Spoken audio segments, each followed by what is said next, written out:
আচ্ছা, আমি রানিং সরকারি অনুদানের ছবি করছি। আই এম সো লাকি যে এত বছর পরে এসে আমি সরকারি অনুদানের ছবি পেয়েছি। সরকারি অনুদানে একটি ছবি করছি। অলরেডি আমাদের ছবি শুটিং শেষ। নীল আকাশে পাখি ওড়ে, এসডি রুবেল ভাইয়ার ছবি। ওই ছবিটা খুব তাড়াতাড়ি রিসেন্টলি মুক্তি পাবে। তারপর আমার আরেকটি ছবি আছে, নদীর জলে শাপলা ভাসে, আনিসুর রহমান মিলন ভাইয়ের সাথে। ওই ছবিটা আমার খুবই প্রিয় একটি ছবি।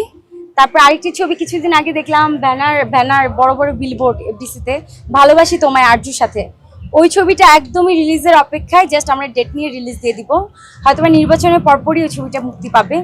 তার পাশাপাশি আমি কিছু টিভিসি করছি, ব্র্যান্ডের সাথে যুক্ত আছি। আমি প্রমোশনালে কাজ করছি আলহামদুলিল্লাহ। তারপর এখন রিসেন্ট আবার টেলিফিল্ম করছি, ছোট পর্দায় টুকটাক কাজ করছি, নাটক করছি। নাটকের অনেকগুলো স্ক্রিপ্ট জমা হয়েছে, তার মধ্যে বেছে বেছে কাজ করছি। অবশ্যই কাজগুলো দেখা হয়েছে, কেন দেখবো না। রকস্টার তো অনেক নাম করলো, রকস্টার দেখেছি।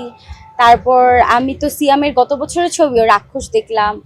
তারপর বনলতা এক্সপ্রেস, ওটাও দেখার ইচ্ছা আছে। নির্বাচনী প্রচারণায় ব্যস্ত হয়ে গেছি, বনলতা এক্সপ্রেস দেখা হয়নি।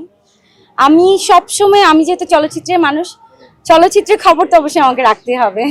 এটা সম্পূর্ণ পরিচালকের উপর ডিপেন্ড করে। পরিচালক যেভাবে প্রেজেন্টেশন দিবে আমাদের সেভাবে কাজ করতে হবে।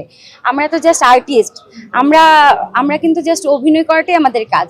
তো পরিচালকের কাজ হচ্ছে একটা সিনেমাকে কিভাবে প্রেজেন্ট করবে, তার